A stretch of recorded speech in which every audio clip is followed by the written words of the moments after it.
বাড়ির ছাদে একজন মৃত মহিলার পচা গলা দেহ উদ্ধার। কেউ কিচ্ছু জানে না। এদিকে পুলিশ কর্মকর্তার যার উপর সন্দেহ, সেই বাড়ির প্রধান আবার দারোগার খাস লোক। তার সম্মান প্রিয়নাথের মুন্সিয়ানার পূর্ব পরিচিতের ভরসায় রাত্রি যাপন করছে। তবে হ্যাঁ, খুনের মামলার তদন্তে মৃতেরই কোনো পরিচয় নেই এমন মামলা দারোগার দপ্তরে বোধ হয় এই প্রথম। বাংলা সাহিত্যের কালজয়ী উপন্যাস কিছু ছোট গল্পের অন্তরে কখনো ভয়, কখনো রহস্য, কখনো প্রেম, আবার কখনো বা হাস্য কৌতুক গল্পকথায় লিপিবদ্ধ আমাদের এই বিশেষ নিবেদন গল্পের কথা লিপি, যেখানে আজ আমরা আপনাদের জন্য নিয়ে এসেছি দারোগা প্রিয়নাথ মুখোপাধ্যায়ের নিজস্ব লেখা কেস ডায়েরি, দারোগা দপ্তর থেকে উঠে আসা এই কাহিনী আসমানি লাশ। চলুন তবে আর বেশি দেরি না করে শুরু করা যাক আমাদের আজকের গল্প। শুরু হচ্ছে আসমানি লাশ।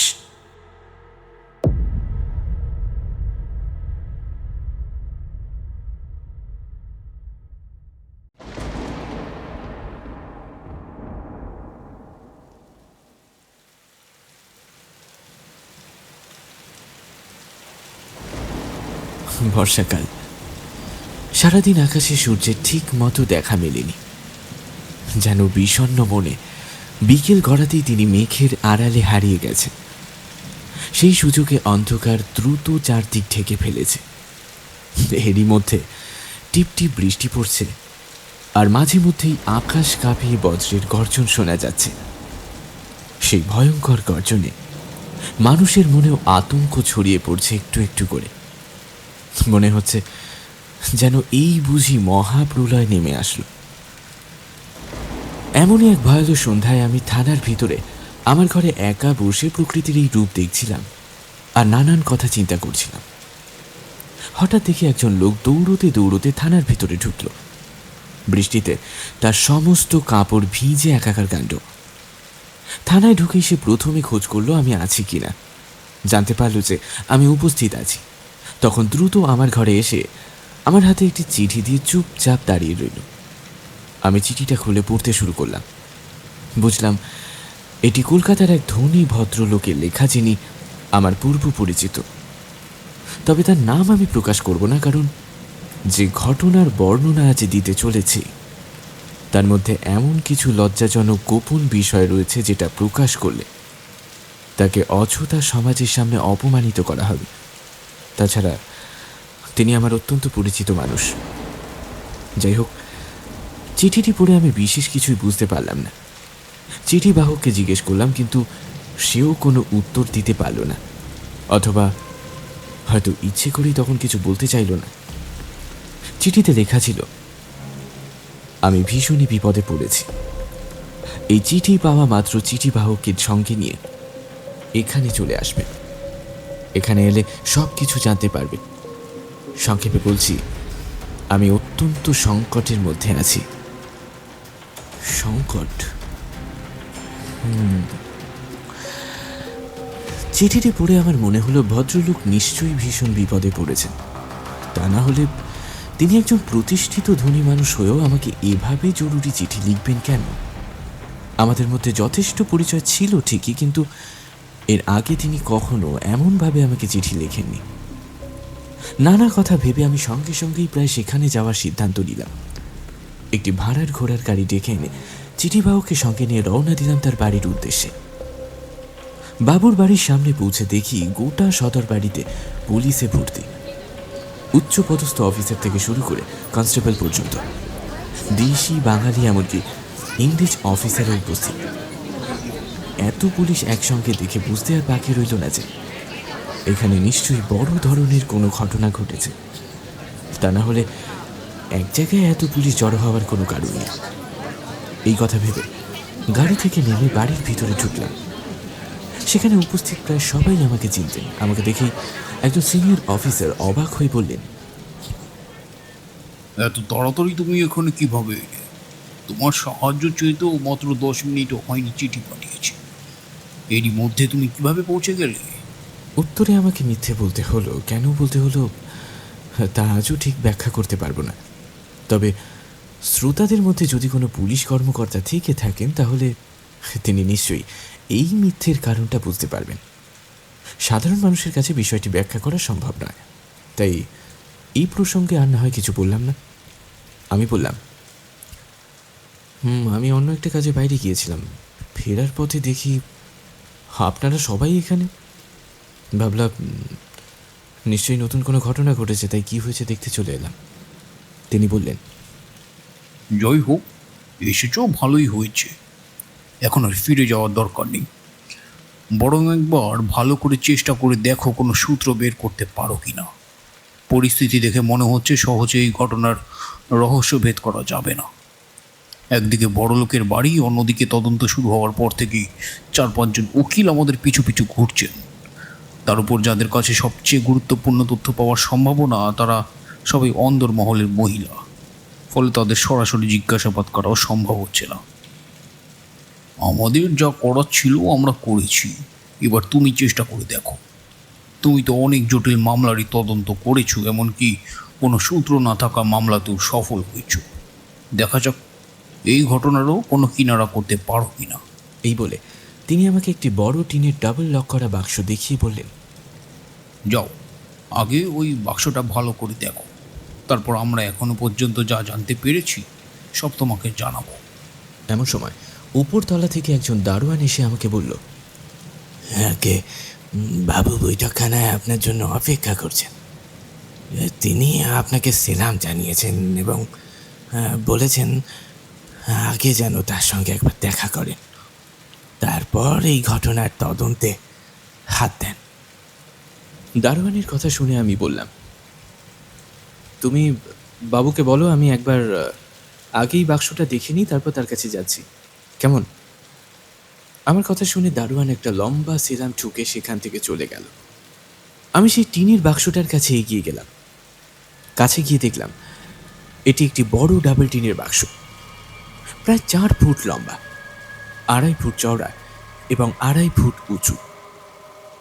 বাক্সটির তালা ভাঙা। আমি ঢাকনাটি খুলতেই চোখের সামনে যে দৃশ্য ফুটে উঠল তা সহজে ভুলবার নয়। ভেতরে হাত পা ভাঁজ করা অবস্থায় এক নারীর মৃতদেহ পড়ে আছে। দেহটি এতটাই পচে গিয়েছে যে স্পর্শ করলেই চামড়া আর মাংস খসে খসে পড়ছে। মাথা দেহ থেকে আলাদা, মুখ বিকৃত, আর চোখ দুটো রীতিমতো গলে গিয়েছে। মৃতদেহ থেকে এমন অসহ্য দুর্গন্ধ বেরোচ্ছে যে সেখানে এক মুহূর্ত দাঁড়িয়ে থাকা কঠিন। দেহের এই অবস্থায় বোঝার কোনো উপায় নেই তিনি আসলে কে ছিলেন। একটি কালো পাড়ের শাড়ি দিয়ে শরীরের কিছু অংশ ঢাকা, শরীরে কোনো গয়না নেই, শুধু বাঁ হাতে একটা সরু লোহার চুড়ি রয়েছে।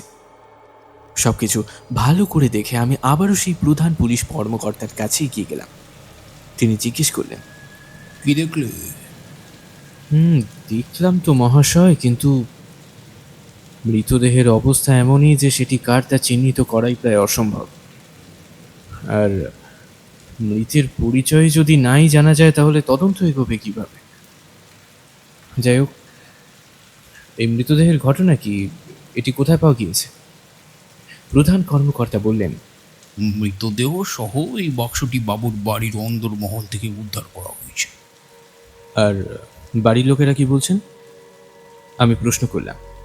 তিনি আবারও উত্তর দিলেন, তাদের দাবি এই বাক্স কিভাবে বাড়ির ভিতরে এলো সে সম্পর্কে কেউই কিছু জানেন না।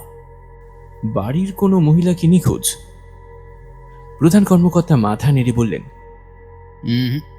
না, তাদের কথা মতো বাড়ির সব মহিলাই উপস্থিত আছেন, কেউ নিখোঁজ নন। আমি আবারও জানতে চাইলাম, সম্প্রতি কোনো মহিলা এই বাড়িতে এসেছিলেন কিনা সে বিষয়ে খোঁজ নেওয়া হয়েছে? হ্যাঁ, হয়েছে, কিন্তু সবাই বলছেন বাইরে থেকে কোনো মহিলাই এই বাড়িতে আসেননি। এই পর্যন্ত শুনে আমি আর সময় নষ্ট করলাম না। বাবুর সঙ্গে দেখা করবার জন্য উপরতলার বৈঠকখানায় উঠে গেলাম। ঘরে ঢুকেই দেখলাম বাবু গভীর উদ্বেগ আর দুশ্চিন্তা নিয়ে বসে আছেন। তার সঙ্গে রয়েছেন 2 জন উকিল এবং পাড়ার আরও 5-7 জন ভদ্রলোক। ঘরের পরিবেশ ভারী নীরব। কেউ কোনো কথা বলছেন না, প্রত্যেকেই যেন গভীর চিন্তায় ডুবে আছেন। আমাকে দেখি বাবু সম্মানের সঙ্গে উঠে দাঁড়ালেন এবং অভিবাদন জানিয়ে নিজের পাশে বসতে বললেন। আমি বসতেই তিনি বিষণ্ণ কণ্ঠে বললেন, মশাই, আমি আমি ভীষণ বিপদে পড়েছি। আমি বললাম, আপনি যে বিপদে পড়েছেন তা তো দেখতেই পাচ্ছি, তবে এত চিন্তা করবেন না। আমি এখানে যতক্ষণ আছি ততক্ষণ আপনাকে বা আপনার পরিবারের কাউকেই সহজে বিপদে পড়তে দেব না, এইটুকু ভরসা রাখতে পারেন। বাবু আমার দিকে একটা আশাব্যঞ্জক দৃষ্টিতে তাকিয়ে বললেন, আপনি যদি সত্যি আমাকে এই বিপদ থেকে উদ্ধার করতে পারেন, তাহলে সারা জীবন আমি আপনার কাছে কৃতজ্ঞ থাকব। এখন বলুন, কি করলে আমি এই বিপদ থেকে মুক্তি পেতে পারি? আমি শান্তভাবে বললাম, সেটা পরে বলবো।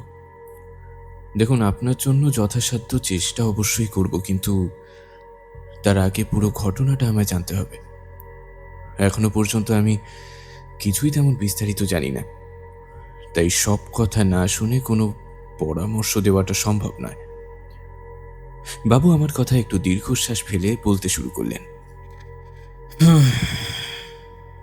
সত্যি কথা বলতে আমিও খুব বেশি কিছু জানি না, তবে আমি যা জানি আপনাকে বলছি। প্রায় 2-3 দিন ধরে বাড়ির ভেতর থেকে একটা অদ্ভুত দুর্গন্ধ বেরোচ্ছিল। প্রথমে আমরা বুঝতে পারিনি যে গন্ধটা কোথা থেকে আমাদের নাকে আসছে। এই কয়েকদিন বাড়ির ভেতরে আর বাইরে আশেপাশে সব জায়গায় খোঁজ করা হয়েছে, কিন্তু এই দুর্গন্ধের উৎস আমরা কেউই খুঁজে পাইনি। কিন্তু আজ গন্ধটা এতটাই তীব্র হয়ে উঠল যে বাড়ির ভেতরের কারুর পক্ষে থাকা সম্ভব হচ্ছিল না। তখন আবার নতুন করে খোঁজ শুরু হলো। খুঁজতে খুঁজতে মনে হলো উপরতলার একটি ঘর থেকেই গন্ধটা সব থেকে বেশি আসছে। তখন সন্দেহ হলো নিশ্চয়ই ওই ঘরে কোনো কিছু পচে গেছে। ঘরটি ভালো করে তল্লাশি করতে করতে একটা টিনের বাক্স থেকে সেই তীব্র মরা পচা দুর্গন্ধ পাওয়া গেল। তখন বাক্সটি বন্ধ ছিল। আমরা তার চাবি খুঁজলাম, কিন্তু বাড়ির কেউই এই বাক্সটিকে নিজের বলে স্বীকার করল না। ফলে আমরা চাবিও পেলাম না। পরে বাক্সটি নিচে এনে একজন কামারকে ডেকে তালা ভাঙানো হলো। বাক্স খুলতেই দেখা গেল ওর ভেতরে এই মৃতদেহটা পড়ে আছে। বিশ্বাস করুন, কি করব না করব আমার মাথায় কিচ্ছু এলো না। তখনই আমি পুলিশকে খবর পাঠালাম। খবর পাওয়ার পরেই এরা এসে তদন্ত শুরু করলেন, কিন্তু এখন ইন্সপেক্টর বাবু বলছেন খুনটা নাকি আমরাই করেছি। কিন্তু সত্যি কথা বলতে কি, ওই বাক্স বা মৃতদেহ সম্পর্কে আমি এর থেকে বেশি কিছুই জানি না। বাড়ির প্রত্যেক মহিলাকে আলাদা আলাদা করে জিজ্ঞেস করেছি, কেউই কিছু বলতে পারেনি। সব থেকে আশ্চর্যের বিষয়টা হলো বাক্সটা আমাদের বাড়ির ভেতরে কে আনলো, কখন আনলো বা কিভাবেই বা আনলো, সেটা আমরা কেউই বলতে পারছি না। এখন আপনি বলুন, এই ভয়ঙ্কর বিপদ থেকে বাঁচার উপায় কি?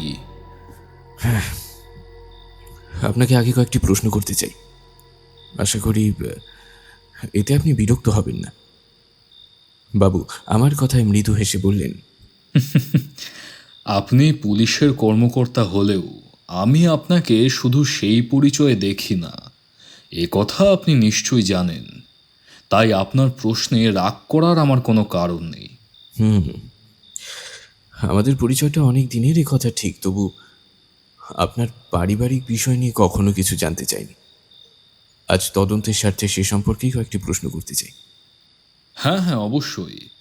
আপনি যদি চান তাহলে ওই ঘরটাতে চলুন, ওখানে নিরিবিলিতে বসে কথা বলা যাবে। আমি মাথা নেড়ে বললাম, না, তার প্রয়োজন নেই। আমি যা জানতে চাই তা সবার সামনেই বলতে পারবেন। বেশ, তাহলে এখানেই জিজ্ঞাসা করুন। আমি প্রথম প্রশ্ন করলাম, আচ্ছা এই মুহূর্তে আপনার পরিবারে কারা বাড়িতে আছেন? বাবু উত্তর দিলেন, আমাদের পরিবার খুবই ছোট। আমি, আমার স্ত্রী, আমার বিধবা দিদি, 2 মেয়ে আর 1 ছেলে, এই কজনই আমাদের পরিবারের সদস্য। আচ্ছা আপনার দিদি কি শ্বশুর বাড়িতে থাকেন না? না, তিনি বহু বছর আগে বিধবা হয়েছেন। এখন তার বয়স প্রায় 60-এর কাছাকাছি। শুনেছি আমি যখন একেবারে ছোট তখনই তিনি স্বামীকে হারান। সেই সময় থেকে আজ পর্যন্ত তিনি আমাদের সঙ্গেই আছেন। আচ্ছা, আপনার 2 মেয়ের কথা বললেন, তারা কি দুজনেই বিবাহিত? না, বড় মেয়ের বিয়ে হয়েছিল, কিন্তু ভাগ্যের পরিহাস, বিয়ের কয়েক বছরের মধ্যেই সে বিধবা হয়ে যায়। তারপর থেকে সে আর শ্বশুরবাড়ি যায়নি, আমাদের সঙ্গেই রয়েছে। ছোট মেয়ের এখনো বিয়ে হয়নি, তার বয়স এখন প্রায় 10 বছর। বাবু বললেন। আমি আবারও জানতে চাইলাম, বেশ, আচ্ছা আপনার বড় মেয়ে কত বছর বয়সে বিধবা হয়েছিলেন, আর এখন তার বয়স কত? বড় মেয়ের বিয়ে হয় 9 বছর বয়সে, 13 বছর বয়সে সে বিধবা হয়। এখন তার বয়স প্রায় 25-26 বছর। আচ্ছা, আপনার ছেলের বয়স কত? আমার ছেলে ছোট মেয়ের থেকেও ছোট, 6-7 বছর মতো হবে। বেশ, আপনি যাদের কথা বললেন তারা সবাই এখন বাড়িতেই আছেন তো? হ্যাঁ হ্যাঁ, সবাই বাড়ির ভেতরেই আছেন। আচ্ছা, এছাড়া আপনার বাড়িতে আর কারা থাকেন? একজন ব্রাহ্মণ ও ব্রাহ্মণী রয়েছেন, তারা আমাদের বাড়ির রান্নার কাজ করেন। 4 জন ঝি রয়েছে, তারা বাড়ির কাজকর্ম আর ছেলে মেয়েদের দেখাশুনো করে। 2 জন চাকরকে আমি আমার নিজের ব্যক্তিগত কাজের জন্য রেখেছি, আর 4 জন দারোয়ান মূল ফটকে পাহারা দেয়। এছাড়া বাড়িতে আর কেউ থাকে না। আচ্ছা, আচ্ছা এই চাকর চাকরানি কিংবা এই ধরুন দারোয়ান, এদের মধ্যে অন্দরমহলে যাতায়াত কারা করতে পারে? দারোয়ান ছাড়া বাকিদের অন্দরমহলে যাওয়ার কোনো বাধা নেই। আচ্ছা, আর ওরা সবাই কি এমনি রাতে বাড়িতেই থাকে নাকি কাজ শেষ হয়ে গেলে নিজেদের বাড়ি চলে যায়? না না, সবাই বাড়িতেই থাকে, কেউ বাইরে যায় না। আমি আরও জানতে চাইলাম, গত 1 মাসের মধ্যে কোনো আত্মীয়া বা ধরুন পরিচিত মহিলা বা চাকর চাকরানিদের পরিচিত কোনো নারী কি এই বাড়িতে এসেছিলেন? জানেন, বলতে পারবেন? বাবু কিছুক্ষণ ভেবে নিয়ে বললেন, আমি যতদূর জানি গত 1 মাসে কোনো বাইরের মহিলা আমাদের বাড়িতে আসেননি। এই পর্যন্ত জিজ্ঞাসাবাদ করবার পর আমি সেই ঘরটি দেখতে চাইলাম যেখানে টিনের বাক্সটি পাওয়া গিয়েছিল। বাবু তাতে রাজি হলেন। বাবুকে সঙ্গে নিয়ে আমি অন্দরমহলের সেই অংশে গেলাম যেখানে মৃতদেহ ভর্তি বাক্সটি উদ্ধার করা হয়। বাড়ির উত্তর দিকের দোতলায় পাশাপাশি মাত্র 3টি ঘর। পূর্ব দিকের ঘরে থাকেন বাবুর বিধবা দিদি, তার পাশে মাঝের ঘরটিতে কেউ থাকেন না। সেখানে কয়েকটি আলমারি, টিনের বাক্স আর লোহার সিন্দুক রাখা আছে। ঘরটি কাপড় চোপড় এবং বিভিন্ন গৃহস্থলীর জিনিসে ভর্তি। ঠিক এই ঘর থেকেই মৃতদেহ ভর্তি বাক্সটি উদ্ধার করা হয়। এর পশ্চিমের ঘরে থাকেন বাবুর বিধবা বড় মেয়ে। এই ঘরের পাশেই একটি খোলা ছাদ রয়েছে, চারদিকে প্রায় 5 ফুট উঁচু দেওয়াল দিয়ে ঘেরা। কাজেই কেউ সেখানে দাঁড়িয়ে থাকলেও বাইরে থেকে তা দেখা যায় না। এই 3টি ঘরের পিছনে রয়েছে খিড়কির বাগান আর সামনের একটি উঠোন। উঠোনের দক্ষিণ দিকে একই ধরনের আরো 3টি ঘর রয়েছে, সেগুলোতে বাবু এবং তার স্ত্রী থাকেন। এই অংশটুকুই ছিল পুরো অন্দরমহল। সবকিছু ভালো করে দেখে আমি আবারও নিচে নেমে এলাম। তারপর বাবুকে আশ্বস্ত করে বললাম, আপনি অযথা চিন্তা করবেন না। আপনাকে যাতে কোনোভাবেই বিপদে না পড়তে হয় তার জন্য আমি সর্বশক্তি দিয়েই চেষ্টা করব। আর পাশাপাশি এই রহস্যেরও শেষ পর্যন্ত কিনারা করবারও একটা চেষ্টা আমি করছি। কেমন?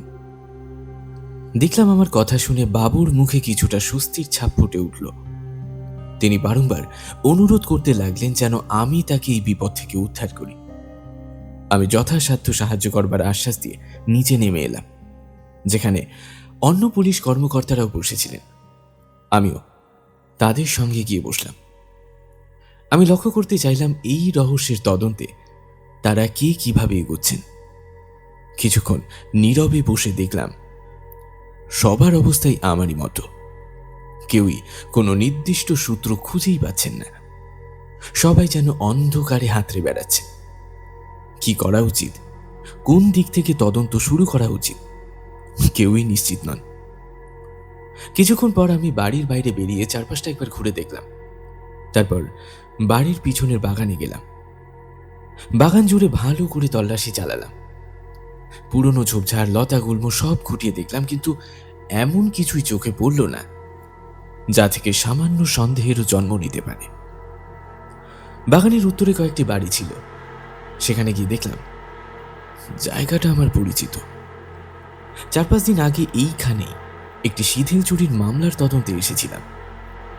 নতুন করে আর কিছু পাওয়ার সম্ভাবনা না দেখতে পেয়ে সেখান থেকেও ফিরে এলাম। তখন আমার মনে একটা বিষয় স্পষ্ট হয়ে উঠল।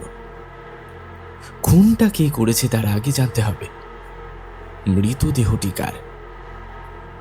মৃত ব্যক্তির পরিচয় যদি না জানা যায়, আর মৃতদেহ কোথা থেকে এলো সেটাই যদি বোঝা না যায়, তাহলে এই হত্যাকাণ্ডের রহস্য উদ্ঘাটন করা কার্যত অসম্ভব। তাই প্রথমে বাড়ির সব কর্মচারীকে জিজ্ঞাসাবাদ করা হলো। চাকর, চাকরানি, ব্রাহ্মণ, ব্রাহ্মণী, এমনকি দারোয়ানদেরও বাদ দেওয়া হলো না। কিন্তু কেউই কোনো তথ্য দিতে পারল না। এরপর বাড়ির আশপাশের সব প্রতিবেশীকে মৃতদেহ দেখানো হলো। তাদেরও জিজ্ঞেস করা হলো কেউ সেই মৃত মহিলাকে চিনতে পারেন কিনা, কিন্তু ফল সেই একই। কেউই তার পরিচয় বলতে পারলেন না। ফলে আমরা আপাতত খুনিকে খোঁজার চেষ্টা স্থগিত রেখে মৃতদেহটির পরিচয় জানার দিকেই বেশি মনোযোগী হলাম। সরকার পক্ষ থেকে ঘোষণা করা হলো যে ব্যক্তি এই মৃতদেহের পরিচয় দিতে পারবেন তাকে 50 টাকা পুরস্কার দেওয়া হবে। বিভিন্ন পুলিশ কর্মকর্তাকে বিভিন্ন এলাকায় পাঠানো হলো। তারা খোঁজ নিতে লাগলেন কোথাও কোনো মহিলা হঠাৎ নিখোঁজ হয়েছেন কিনা, কিন্তু সেই চেষ্টাও ব্যর্থ হলো। কেউই এমন কোনো খবর এনে দিতে পারলেন না যা এই মামলার তদন্তে সামান্যতম সাহায্যটুকু করতে পারে। এদিকে মৃতদেহটি এতটাই পচে গিয়েছে যে তাকে চেনা প্রায় অসম্ভব। ফলে তার সৎকার কিভাবে হবে সেটাও এখন বড় প্রশ্ন হয়ে দাঁড়িয়েছে। মৃতদেহের সঙ্গে উদ্ধার হয়েছিল মাত্র 2টো জিনিস, তার গায়ের একটি শাড়ি এবং সেই টিনের বাক্স। এর আগে আমি বহু জটিল মামলার তদন্ত করেছি। ঈশ্বরের কৃপায় অনেক রহস্যেরই সমাধান করতে পেরেছি, কিন্তু এমন কঠিন পরিস্থিতির মুখোমুখি কখনো হয়নি। আগে প্রতিটি মামলায় অন্তত একটি ছোট্ট সূত্র মিলেছিল, যা ধরে এগোতে এগোতে শেষ পর্যন্ত পুরো ঘটনার রহস্য উন্মোচিত হয়েছে। কিন্তু এই মামলায় তেমন একটি সূত্র হাতে আসছিল না যেটা দিয়ে কিনারা করা যেতে পারে। তবু তদন্ত থেমে থাকেনি। প্রত্যেকে নিজের অভিজ্ঞতা এবং বিচার বুদ্ধি অনুযায়ী বিভিন্ন দিক থেকে অনুসন্ধান চালিয়ে যেতে লাগলেন। কিন্তু সেই রাত শেষ হওয়া পর্যন্ত একজনও এমন কোনো তথ্য সংগ্রহ করতে পারলেন না যেটা এই রহস্যের সামান্য জটটুকু খুলতে সাহায্য করে। পরদিন সকালে ঘটনাস্থলে বসে আমি ভাবছিলাম এখন তদন্ত কোন দিক থেকে শুরু করা যায়। হঠাৎ একটা বিষয় মাথায় এলো। মৃতদেহের গায়ে যে শাড়িটা পাওয়া গিয়েছে, আগের রাতে সেটি ভালো করে পরীক্ষা করবার সুযোগ আমি পাইনি। যদি সেটা পুরনো হয় তাহলে নিশ্চয়ই কোনো না কোনো সময় ধোপার কাছে সেটা গিয়েছিল। আর ধোপারা সাধারণত কাপড়ে নিজেদের একটি বিশেষ চিহ্ন দিয়ে রাখে। যদি সেই রকম কোনো চিহ্ন পাওয়া যায় তাহলে হয়তো সেই ধোপাকে খুঁজে বার করা সম্ভব হবে। আর ধোপাকে পাওয়া গেলে তিনি বলতে পারবেন কাপড়টি কার। সেই সূত্র ধরে হয়তো মৃতদেহের পরিচয় জানা যাবে। এমনকি খনির কাছেও পৌঁছে যাওয়া সম্ভব। এই আশায় শাড়িটি আবারও এনে ভালো করে পরীক্ষা করলাম, কিন্তু মুহূর্তের মধ্যেই সব আশা ভেঙে গেল। শাড়িটা একেবারে নতুন, ধোয়া না হওয়া মোটা সুতির শাড়ি, কোথাও কোনো ধোপার চিহ্ন নেই। অর্থাৎ এই পথেও তদন্ত এগোনোর আর কোনো সুযোগ রইল না। আমি আবারও বসে ভাবতে শুরু করলাম। এদিকে তদন্তের মোড়ও বদলে গিয়েছে। এবার প্রায় সবাই সন্দেহ করতে শুরু করলেন খুনির সঙ্গে হয়তো বাবুরই কোনো সম্পর্ক রয়েছে। কেউ বলছেন তিনিই খুন করেছেন, কেউ আবার মনে করছেন পুরো ঘটনাটা জানলেও ইচ্ছে করে তিনি গোপন করে যাচ্ছেন। আমি কিন্তু তাকে আগে থেকেই চিনতাম। তার চরিত্র সম্পর্কে আমার কাছে একটা যথেষ্ট স্বচ্ছ ধারণা ছিল। তাই আমি দৃঢ়ভাবে বললাম,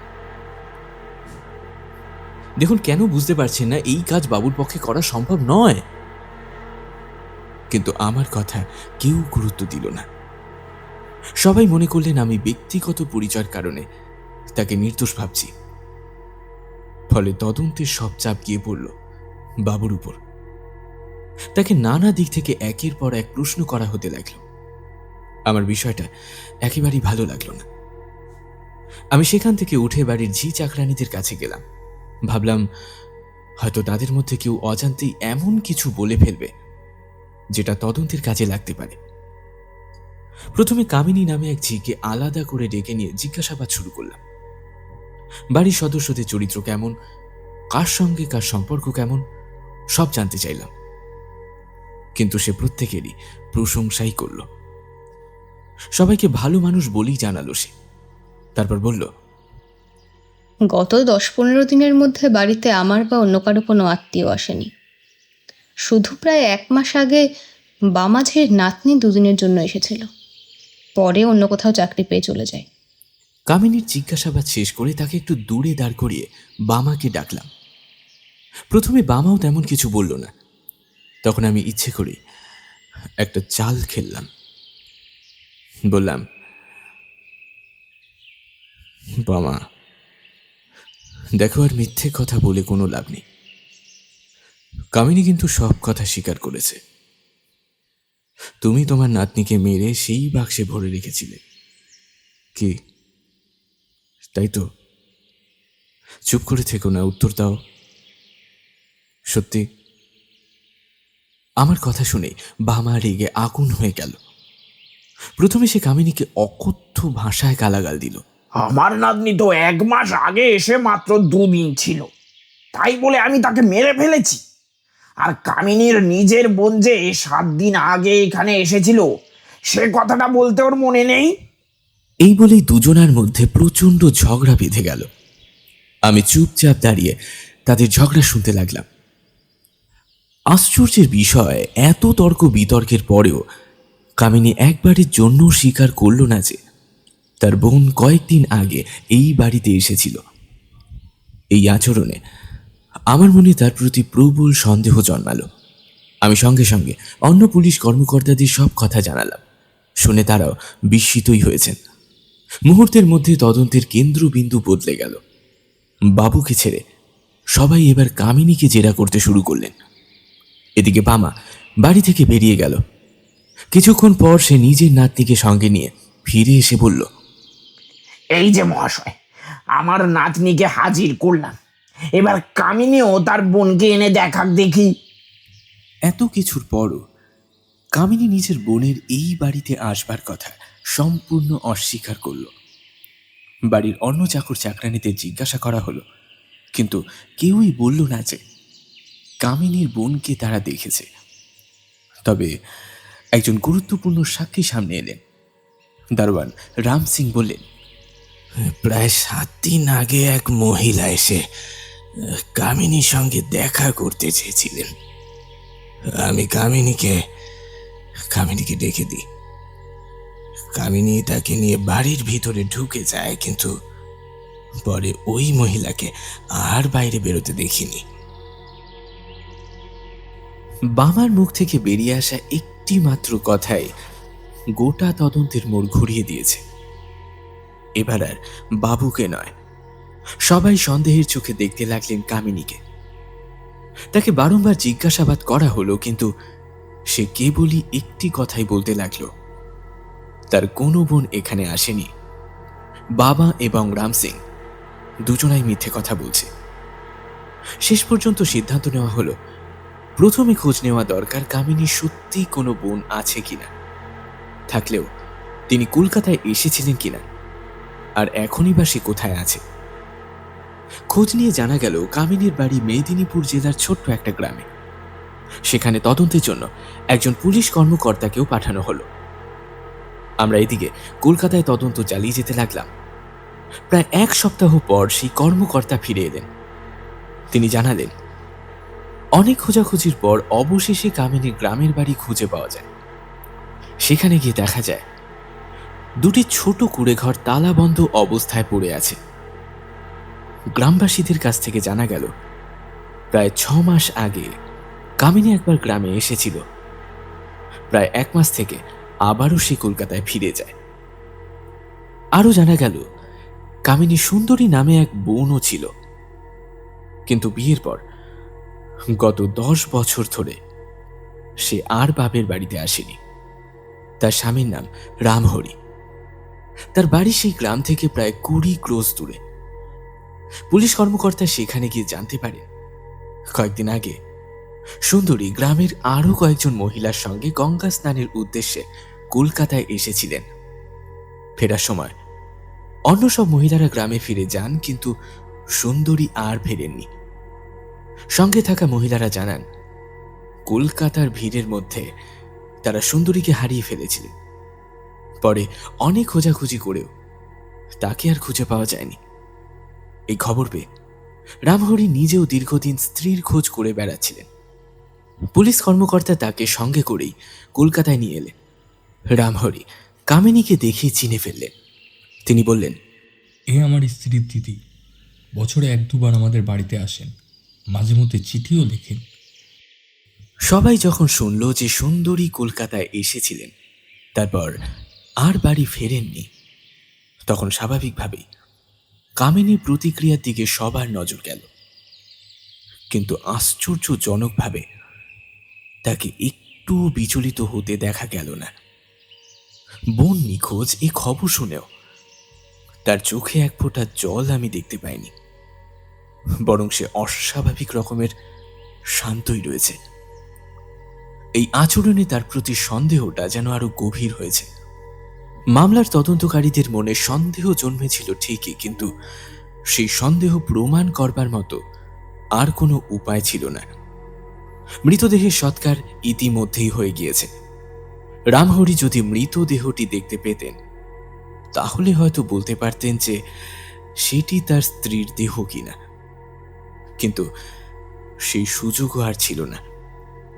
তাই মৃতদেহের সঙ্গে উদ্ধার হওয়া শাড়ি আর লোহার চুড়িটি রামহরিকে দেখানো হলো, কিন্তু সেগুলো দেখে তিনিও নিশ্চিত করে বলতে পারলেন না ওগুলো তার স্ত্রীর কিনা। এবার সবার লক্ষ্য একটাই, কামিনী কেন এতদিন ধরে মিথ্যে কথা বলে যাচ্ছে। এবার আর কেউ তাকে বড় লোকের বাড়ির ঝি বলে ছাড় দিল না। প্রত্যেকে নিজেদের মতো করে তাকে জেরা করতে লাগলেন। শেষ পর্যন্ত সিদ্ধান্ত নেওয়া হলো তাকে থানায় নিয়ে গিয়ে জিজ্ঞাসাবাদ করা হবে। একজন কনস্টেবলের জিম্মায় তাকে থানায় পাঠানো হলো। এবার কামিনী বুঝে গেল পরিস্থিতি তার হাতের বাইরে চলে গিয়েছে। সবাই মনে করছে সেই নিজের বোন সুন্দরীকে খুন করেছে। অভিযোগ, অপমান আর একের পর এক তিরস্কারে ভেঙে পড়ে সে কাঁদতে কাঁদতে কনস্টেবলের সঙ্গে রওনা দিল। সবাই ভেবেছিলেন তাকে সোজা থানায় নিয়ে যাওয়া হচ্ছে, কিন্তু কিছুক্ষণ পর কনস্টেবল একাই ফিরে এলেন। তার মুখের কথা শুনে উপস্থিত সকলেই স্তব্ধ হয়ে গিয়েছে। সে জানালো, থানায় নিয়ে যাওয়ার পথে কামিনী পালিয়ে গেছেন। আমরা অনেক খোঁজ করেছি, কিন্তু তাকে আর পাওয়া যায়নি। অদ্ভুত, কামিনী পালালো কেন? তাহলে কি সত্যি সে এই হত্যাকাণ্ডের সঙ্গে জড়িত? তবে কি মৃতদেহটা সত্যিই তার বোন সুন্দরীর? আরো একটা বিষয় নজরে এসেছে। মৃতদেহের বাঁ হাতে লোহার চুড়ি ছিল, অর্থাৎ মৃত মহিলা বিবাহিতাও ছিলেন। কারণ সে সময় বিধবা বা অবিবাহিতা নারীরা এমন চুড়ি পরতেন না। অন্যদিকে রামহরি জানিয়েছেন তার স্ত্রী সুন্দরী কলকাতায় এসে নিখোঁজ হয়েছেন। সব মিলিয়ে কামিনীর বিরুদ্ধে সন্দেহটা যেন আরো প্রবল হচ্ছে। তাই অন্য সব কাজ সরিয়ে রেখে পুলিশ এবার শুধু কামিনীকেই খুঁজতে শুরু করলো। শহরের নানা জায়গায় তল্লাশি চালানো হলো, কিন্তু সেদিন থেকে কোথাও তাকে পাওয়া গেল না। এক রাত কেটে গিয়েছে। যারা তাকে খুঁজতে বেরিয়েছিলেন সবাই ফিরে এলেন, কিন্তু কারোর হাতেই কোনো খবর নেই। পরদিন সকালে আমরা সবাই বাবুর বাড়ির সামনে বসেছিলাম। এমন সময় দূর থেকে দুজন নারীকে আসতে দেখা গেল। একজন বললেন, আরে ওই তো কামিনী। না না, ও কামিনী নয়, তবে হাঁটার ভঙ্গিটা একেবারে ওর মতো। না না, ওই কামিনী। এভাবে নানা আলোচনা চলতেই থাকলো।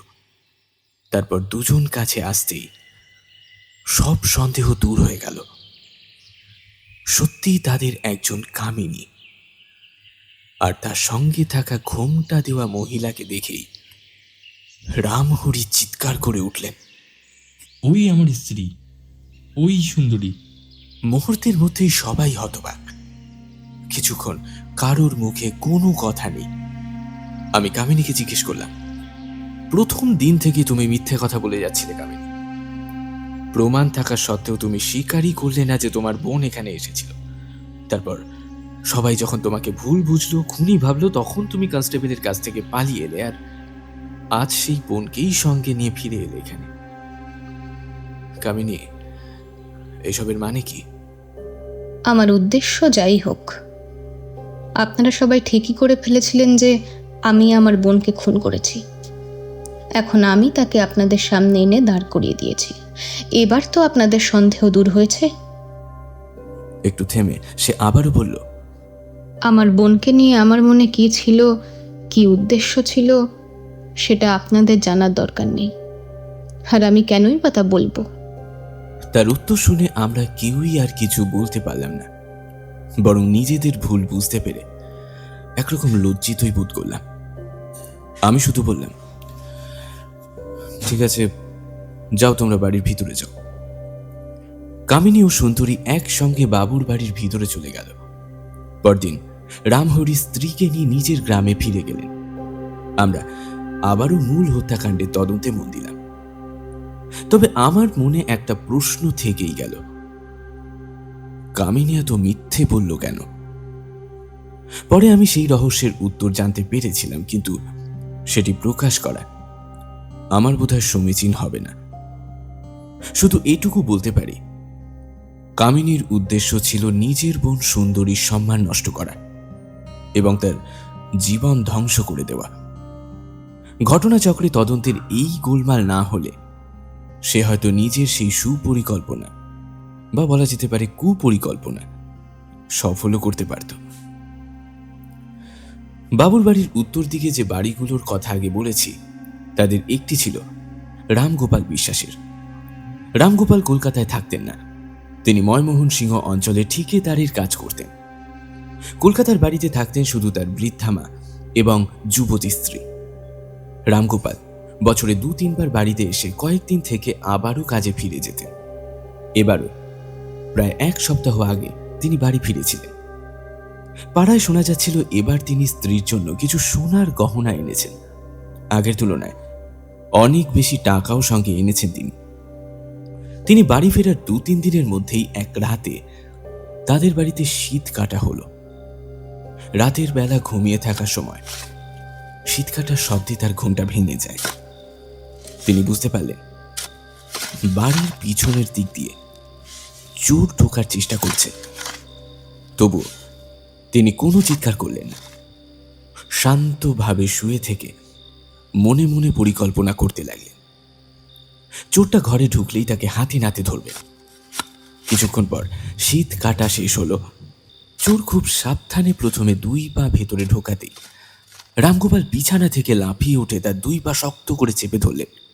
একই সঙ্গে চিৎকার শুরু করলেন তিনি, চোর চোর! চোরের শরীর তখনও ঘরের বাইরে, কিন্তু পা দুটো ঘরের ভিতরে আটকে গিয়েছে, ফলে সে আর পালাতে পারল না। রামগোপালের চিৎকারে তার স্ত্রী ঘুম থেকে উঠলেন। প্রতিবেশীরাও ছুটে এলেন। অল্প সময়ের মধ্যেই চোরকে বেঁধে ফেলা হলো। পরে একজন পাহারাওয়ালাকে ডেকে তার জিম্মায় চোরকে থানায় পাঠানো হয়। থানায় গিয়ে চোর এমন একটি গল্প বলল, যা শুনে প্রথমে অনেকেই তার কথা বিশ্বাস করে ফেলেছিলেন।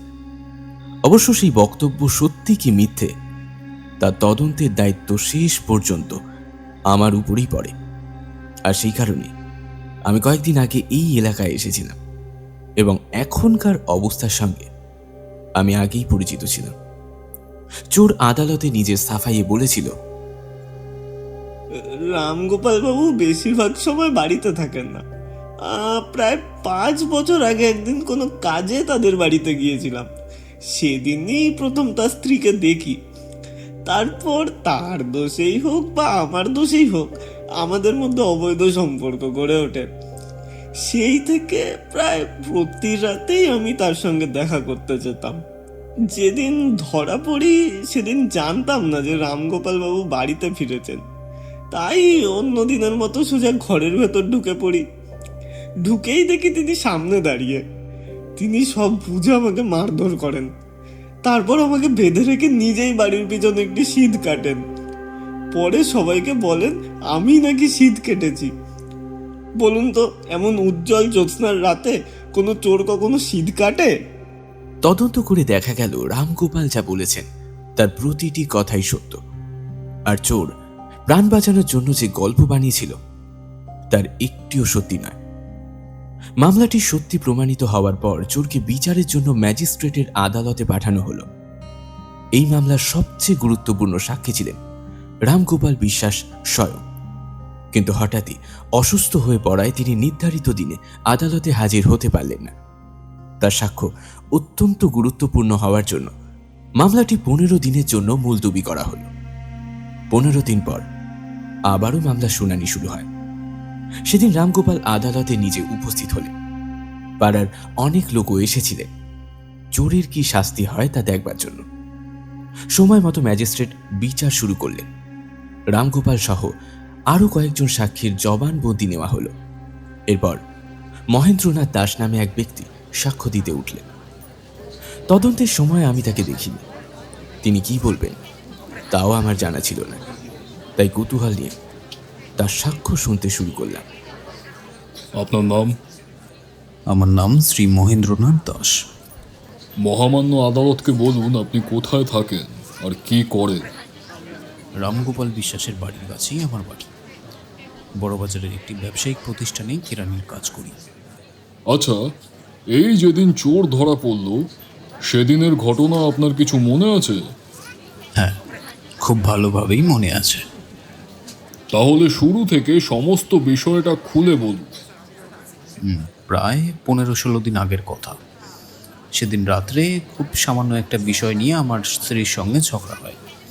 আমার স্ত্রী খুব অভিমানী স্বভাবের। আমার কথা শুনে তিনি ভীষণ রেগে যান এবং বলেন আত্মহত্যা করবেন। তারপর বাড়ি থেকে বেরিয়েও যান। তখন আমিও রাগের মাথায় ছিলাম, তাই তাকে আটকানোর চেষ্টা করিনি। কোথায় গেলেন সেটাও খোঁজ নিইনি। ভেবেছিলাম হয়তো কোনো আত্মীয়ের বাড়িতে গিয়ে রাত কাটাবেন। কিন্তু কিছুক্ষণ পরে আমার রাগ কমে আসে। তখন মনে হলো তিনি তো আত্মহত্যার কথাও বলেছিলেন। সত্যি যদি কোনো বিপদ ঘটিয়ে বসেন, এই ভাবনা মাথায় আসতেই আমি তাকে খুঁজতে বেরিয়ে পড়লাম। তিনি বললেন প্রথমে পুরো বাড়ি তিনি খুঁজে দেখেন, কিন্তু কোথাও স্ত্রীকে তিনি পাননি। মা এবং বোন অন্য ঘরে ঘুমিয়েছিলেন। তাদের ঘরের দরজাও ভিতর থেকে বন্ধ ছিল। তিনি কিছুক্ষণ দরজার সামনে দাঁড়িয়ে থাকেন।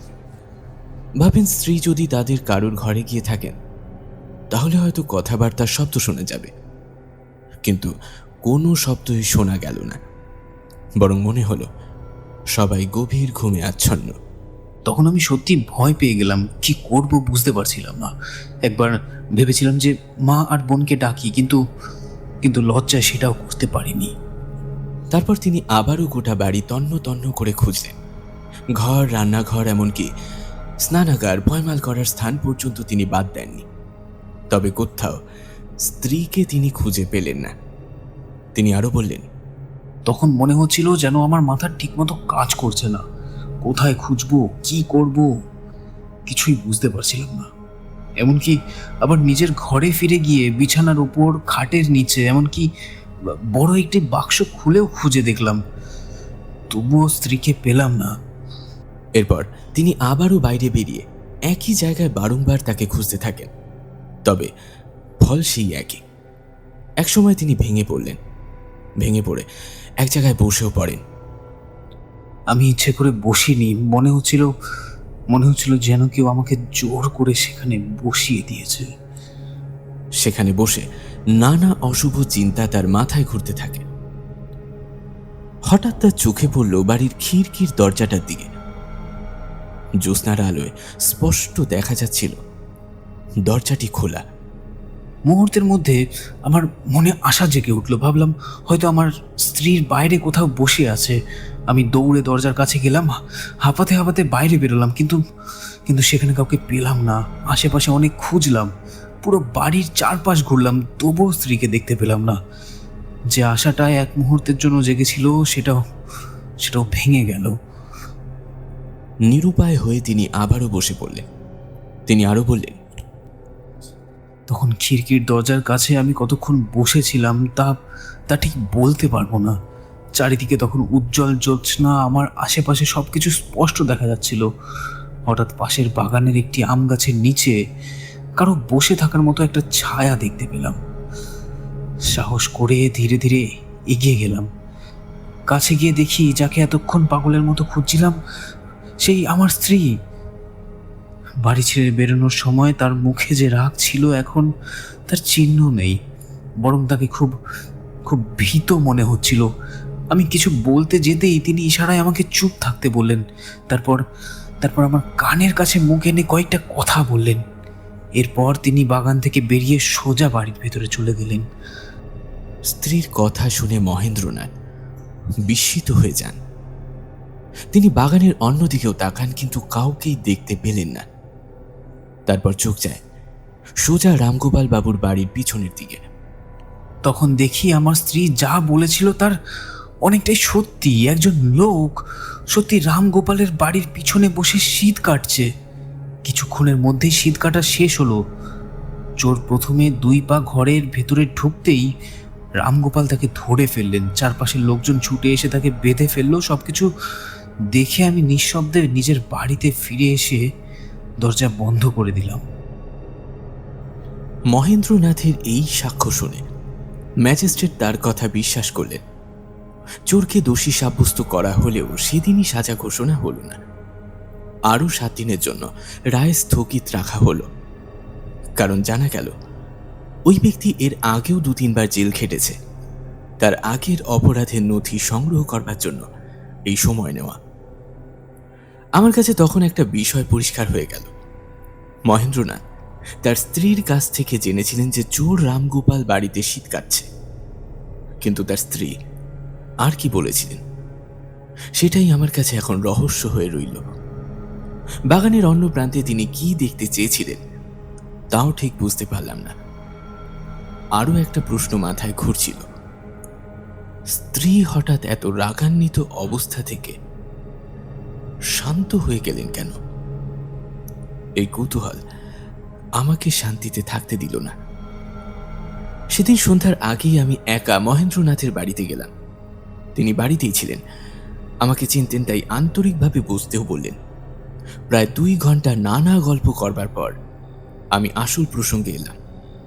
আমি বললাম, মহেন্দ্রনাথ, দেখো, আজ আদালতে তুমি যে সাক্ষ্য দিয়েছ তার মধ্যে কয়েকটি বিষয় আমার জানার খুব ইচ্ছে হয়েছে। বিশেষ করে সেদিন রাতে বাগানে তোমার স্ত্রী তোমাকে কি বলেছিলেন আর কি বা দেখতে চেয়েছিলেন। প্রথমে মহেন্দ্রনাথ একটু ইতস্তত করলেন, সব কথা বলতে চাইলেন না, কিন্তু অনেক অনুরোধের পর শেষ পর্যন্ত সে রাজি হলো। তিনি আদালতে যা বলেছিলেন সব আবারও শুরু থেকে বললেন। তারপর বিস্তারিত জানালেন আম গাছের নিচে তার স্ত্রী তাকে ঠিক কী বলেছিলেন আর একই সঙ্গে কি দেখিয়েছিলেন। সব কথা শুনবার পর আমার মনে সব প্রশ্নের উত্তর মিলল। শুধু তাই নয়, আমার মনে একটা নতুন আশাও জন্মালো। কি সেই আশা? কেনই বা এত আনন্দ পেলাম? মহেন্দ্রনাথ কিছুই বুঝতে পারলেন না। এদিকে শ্রোতারাও হয়তো এখনো বুঝতে পারছেন না। সেদিন সন্ধ্যায় বাড়ি ফিরে যথারীতি খাওয়া দাওয়া শেষ করে আমি শুয়ে পড়লাম, কিন্তু সারা রাত এক মুহূর্ত ঘুম এলো না। মহেন্দ্রনাথের বলা কথাগুলো বারংবার মাথায় ঘুরতে লাগলো।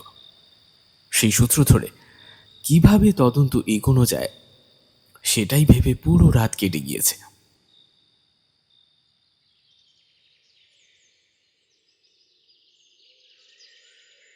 পরদিন সকালে আমি সরাসরি হরিণ বাড়ি চলে গেলাম। সেখানে গিয়ে ওই ধরা পড়া চোরের সঙ্গে দেখা করলাম। বললাম, শীতকাটার মামলায় ম্যাজিস্ট্রেট তোমাকে দোষী বলে ঘোষণা করেছেন, সেটা নিশ্চয়ই বুঝেছ?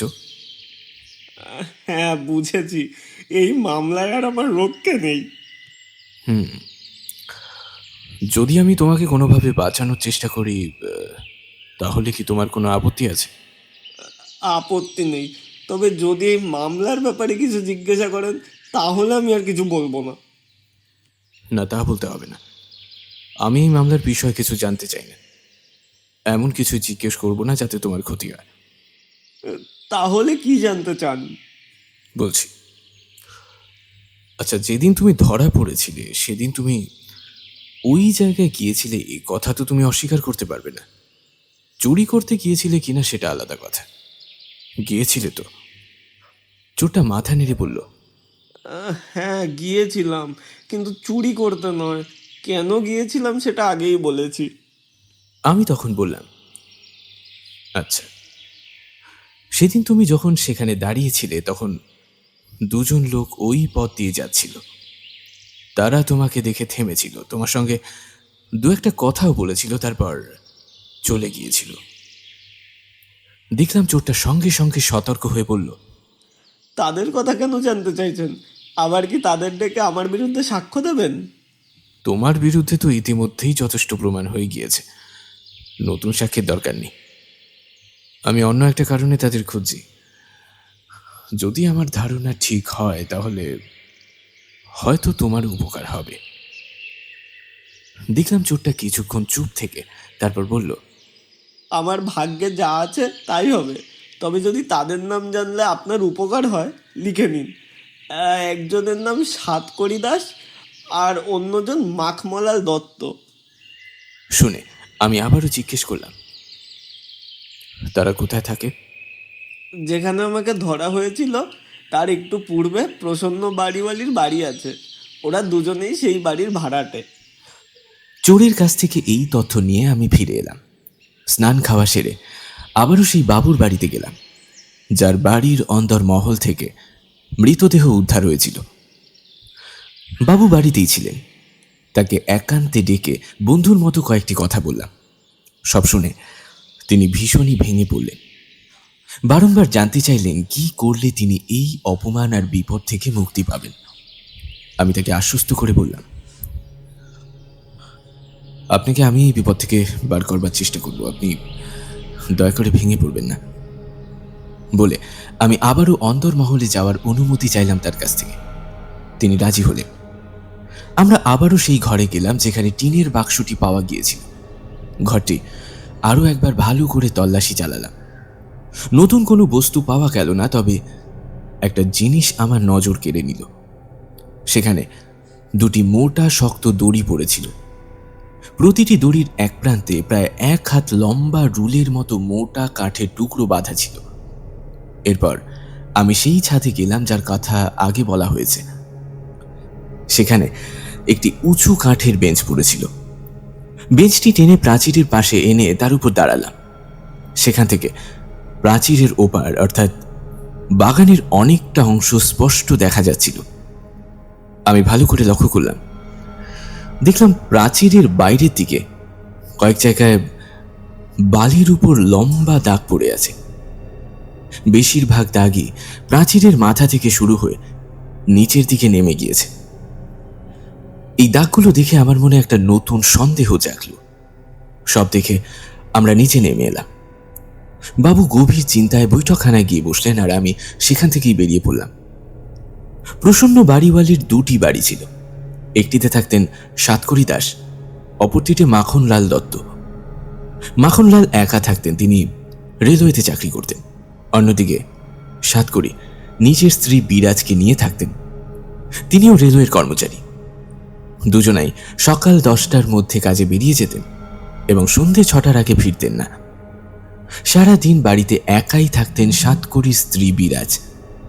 সেদিন সন্ধে 7টার পর আমি তাদের বাড়িতে গেলাম। দুজনাই তখন বাড়িতে ছিলেন। আমি কিছু প্রশ্ন করতেই তারা সব অস্বীকার করলেন। এরপর বাড়ির ভিতরে ঢুকে দেখি বিরাজ নেই। আমি জিজ্ঞেস করাতেই তারা বললেন সে নাকি তার বাবার বাড়িতে গিয়েছে। কথাটা আমার বিশ্বাস হলো না। আমি ঘর তল্লাশি শুরু করলাম। তল্লাশিতে কয়েকটি গুরুত্বপূর্ণ জিনিস পেলাম। একটি বাক্সে বিরাজের ব্যবহৃত পুরনো গয়না রাখা ছিল। আমার মনে হলো আমাদের সমাজে কোনো বিবাহিতা মহিলা যদি বাবার বাড়িতে যান তাহলে সাধারণত নিজের সব গয়না খুলে রেখে যান না। এই বিষয়টি আমার সন্দেহ আরো বাড়িয়ে দিয়েছে। এরপর আরেকটি বাক্সে একটি নতুন কালো পাড়ের শাড়ি পেলাম। থানায় রাখা মৃতদেহের গায়ের শাড়িটি দুটো পাশাপাশি মিলিয়ে দেখলাম বিস্মিত হওয়ার মতো। দুটি শাড়ি একই রকম, এমনকি একই জোড়ারও। আরো ভালো করে পরীক্ষা করে বুঝলাম দুটি একই সঙ্গে ধোপার কাছ থেকে ধুয়ে এসেছিল। পরে কাঁচি দিয়ে জোড়া আলাদা করা হয়েছে। কাঁচির কাঁটার দাগ আর সুতোর ছেঁড়ার ধরন সব একেবারে মিলে গেল। আমার আর কোনো সন্দেহই রইল না যে দুটি শাড়ি একই জোড়ার অংশ। সাতকড়ি আর মাখনলালের কাছ থেকে কোনো সঠিক উত্তর পেলাম না। তখন দুজনকেই সঙ্গে নিয়ে মহেন্দ্রনাথের বাড়িতে এলাম। মহেন্দ্রনাথকে বললাম সেদিন তার স্ত্রী যা যা বলেছিলেন সেগুলো আবার তাদের সামনেই বলতে। আমি যে এই হত্যাকাণ্ডে তদন্ত করছি সেটাও তাকে পরিষ্কার জানিয়ে দিলাম। মহেন্দ্রনাথ শুরু থেকে সব ঘটনা আবারও বলতে লাগলেন। আগের সমস্ত কথাই তিনি পুনরায় বলতে শুরু করলেন। বললেন, আমার স্ত্রী যখন রাগ করে বাড়ি থেকে বেরিয়ে যায় তখন সে দেখে যে দুজন লোক একটি বড় টিনের বাক্স নিয়ে বাগানের দিকে যাচ্ছে। একজনের মাথায় বাক্সটি ছিল আর অন্যজন তার পিছনে হাঁটছিল। তারা বাবুর বাড়ির পেছনের দিকে গিয়ে বাক্সটি মাটিতে নামিয়ে কিছুক্ষণ বসেও থাকে। তারপর আমার স্ত্রী দেখে যে অন্দরমহলের উঁচু প্রাচীরের ওপর থেকে কাঠের সঙ্গে বাঁধা দুটো মোটা দড়ি নিচে ঝুলছে। লোক দুজন সেই দড়ির কাঠের অংশে টিনের বাক্সটি শক্ত করে বেঁধে একটু দূরে সরে দাঁড়ায়। কিছুক্ষণের মধ্যেই ওপর থেকে কেউ দড়ি টানতে শুরু করে। ধীরে ধীরে বাক্সটি ওপরে উঠে যায় এবং প্রাচীরের ওপার থেকে কেউ সেটিকে ভেতরে নামিয়ে নেয়। এরপর লোক দুজন যেদিক দিয়ে এসেছিল সেই দিকেই ফিরে যায়। পথে তাদের এক চোরের সঙ্গে দেখা হয়। তারা তাকে চিনত বলেই মনে হয়, কারণ দু একটা কথা বলে তারপর সবাই নিজেদের পথে চলে যায়। মহেন্দ্রনাথের মুখে এই কথা শুনে আমি চোরের কাছ থেকে পাওয়া তথ্য সাতকড়ি আর মাখনলালকে জানালাম। বললাম, তোমাদের নাম ঠিকানা সেই চোরই আমাকে বলেছে, তাই আজ তোমাদেরকে এখানে এনে দাঁড় করাতে পেরেছি। তাদেরকে আরো জানিয়ে দিলাম ইতিমধ্যেই একজন পুলিশ কর্মী সাতকড়ি শ্বশুর বাড়িতে গিয়েছেন। সেখানে কি জানা যাবে বিরাজ আদৌ বাবের বাড়িতে গিয়েছে কিনা। এইসব কথা শুনে দুজনারই মুখের রং একেবারে বদলে গেল। শেষ পর্যন্ত তারা আর নিজেকে সামলাতে না পেরে সমস্ত অপরাধ স্বীকার করে সব খুলে বলতে শুরু করলো। প্রথমে মাখনলাল বলতে শুরু করলো, অপরাধ নেবেন না বাবু, আমি আর কিছু লুকাতে চাই না। আমি বলছি, আমি সব সত্যি বলছি। যেদিন এই ঘটনাটা ঘটে সেদিন অফিস থেকে বাড়ি ফিরে দেখি সাতকড়ি বাড়ির দরজার সামনে বসে আছে। তার চোখ দুটো খুব লাল, আর মুখে গভীর দুশ্চিন্তার ছাপ। আমি তাকে অনেকবার ডাকলাম, কিন্তু ডাকার পরেও সে কোনো উত্তর দিল না। সে শুধু আমার হাতটা ধরে নিজের ঘরে নিয়ে গেল। আর ঘরে ঢুকতেই আমি যা দেখলাম, আমি নিজের চোখে বিশ্বাস করতে পারলাম না। আমার মাথাটা না একদম ঘুরে গেল। মেঝেতে দেখি সাতকড়ির স্ত্রী বিরাজের মৃতদেহ পড়ে আছে, আর দেহটি টুকরো টুকরো হয়ে আছে। তার মাথাটা একদিকে আর ধর আর একদিকে। আর শুধু দুই টুকরো নয়, তার সারা শরীরে অসংখ্য ধারালো অস্ত্রের আঘাতের চিহ্ন। এটা দেখার পরে আমি না একদম হতভম্ব হয়ে গেছিলাম। আমি তাকে তখনই জিজ্ঞেস করলাম যে এটা কি করে হলো। আমি আমার স্ত্রীকে খুন করেছি। আজ এই বিশ্বাসঘাতক কুলকলাঙ্কিনী যা করেছে তার শাস্তি আমি নিজের হাতে দিয়েছি। তাহলে তাহলে এখন কি করবে? আর তখন সে বলল, আর কি করব, যা হওয়ার হবে। নিজের স্ত্রীর বিশ্বাসঘাতকতা চোখের সামনে দেখার পর আর নিজেকে সামলাতে পারিনি। সাতকড়ির অবস্থা দেখে আমারও খুব কষ্ট হচ্ছিল। তাকে বাঁচানোর কোনো উপায় আছে কিনা আমি সেটাই শুধু বারবার ভাবতে লাগলাম। প্রথমে মনে হলো যেটা হচ্ছে এটা ঠিক হচ্ছে না, আমি পুলিশকে খবর দিই। কিন্তু তখনই মাথায় এলো, খবর যদি দিই সাতকড়ির ফাঁসি তো প্রায় নিশ্চিত, ওকে কেউ বাঁচাতে পারবে না সেখান থেকে। তাই অন্য একটা পরিকল্পনা আমার মাথায় এলো। আমি একটা বড় টিনের বাক্স কিনে আনলাম। বিরাজের মৃতদেহ সেই বাক্সে ভরে দিলাম, আর তার শরীর থেকে সব গয়না খুলে নিয়েছিলাম। প্রথমে ভাবলাম যে রাতের অন্ধকারে গঙ্গায় ফেলে দিই, কিন্তু সেই ভারী বাক্স এত তো নিয়ে যাওয়াও খুব ঝুঁকিপূর্ণ ছিল। যদি পথে ধরা পড়ে যাই তাহলে তো আমাদের দুজনেরই সর্বনাশ নিশ্চিত, তাই না? ঠিক তখনই আমার মাথায় হঠাৎ একটা অন্য বুদ্ধি এলো। বাবুদের বাড়ির পাশ দিয়ে একটা সরু পথ আছে, আমি মাঝে মাঝে সেই পথ দিয়ে যেতাম। এক রাতে সেখানে দেখি একটা লোক বাগানের ভিতর ঢুকে গেল। আমিও না কৌতূহলবশত তার পিছু করে সেখানে লুকিয়ে দাঁড়িয়ে পড়লাম। দেখলাম বাড়ির দোতলার ছাদ থেকে দুটি মোটা মোটা দড়ি ঝুলছে, আর লোকটা সেই দড়ির নিচে দাঁড়াতেই ওপর থেকে কেউ তাকে টেনে তুলে নিল। এরপর বহু রাত আমি এই একই দৃশ্য দেখে আসছি।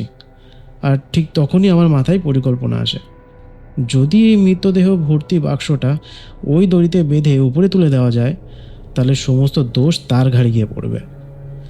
আর ঠিক সেই পরিকল্পনাটাই আমরা বাস্তবায়ন করতে গিয়েছিলাম। রাতে বাক্সটা নিয়ে আমরা দড়ির সঙ্গে বেঁধে দেই, তারপর দড়ি নাড়তেই ওপর থেকে কেউ টেনে বাক্সটা তুলে নেয়। আমরা ঘরে ফিরে এসে তখন ঘরে সব রক্ত পরিষ্কার করে ফেলি, রক্তমাখা কাপড় চোপড় আমরা পুড়িয়ে ফেলি। আমাদের যা বলার এই পর্যন্তই ছিল। এরপর আপনি যা বিচার করবেন তাই মেনে নেব। মাখনলালের স্বীকারোক্তির পর তাকে সরকারি সাক্ষী করা হলো, আর সাতকড়িকে মূল আসামি হিসেবে গ্রেফতার করা হলো। ম্যাজিস্ট্রেটের সামনে সাতকড়িও অপরাধ স্বীকার করেছে। সে বলল, সেদিন দুপুরে অফিস থেকে বাড়ি ফিরে নিজের স্ত্রীকে এক অচেনা পুরুষের সঙ্গে একই বিছানায় দেখতে পায়। মুহূর্তের মধ্যেই তার মাথাটা গরম হয়ে গিয়েছিল। বাইরে পড়ে থাকা দা হাতে নিয়ে সে স্ত্রীকে কুপিয়ে হত্যা করে। অচেনা লোকটি সেই সুযোগে পালিয়ে যায়। এরপর যা যা হয়েছে তার সবই মাখনলাল বলে দিয়েছে আগেই। শেষ পর্যন্ত মামলাটি দায়ের হয় আদালতে। বিচার শেষে সাতকড়ির মৃত্যুদণ্ড হয়নি, তাকে 2 বছরের কারাদণ্ড দেওয়া হয়। আরও তদন্তে জানা গেল, বাবুর বাড়িতে যে টিনের বাক্সটি পৌঁছেছিল তা এক চাকরানি ভবের অজান্তেই উপরে তুলে নেওয়া হয়েছে। সে ভেবেছিল আগের মতোই তার গোপন প্রেমিক এসেছে, তাই দড়ি টেনে বাক্সটিকে উপরে তোলে। পরে বাক্সটি খুলতেই ভয়ঙ্কর সত্য সামনে এসে দাঁড়ালো।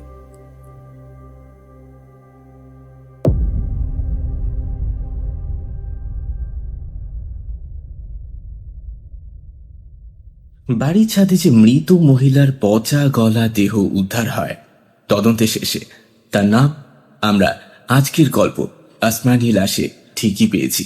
এখন প্রশ্ন হচ্ছে, মৃত মহিলার নাম কি ছিল? গল্পের সঠিক উত্তরটি আমাদের কমেন্ট সেকশনে জানান এবং পেয়ে যান গল্পের কথা লিপিতে আপনার নাম উঠে আসার সুযোগ।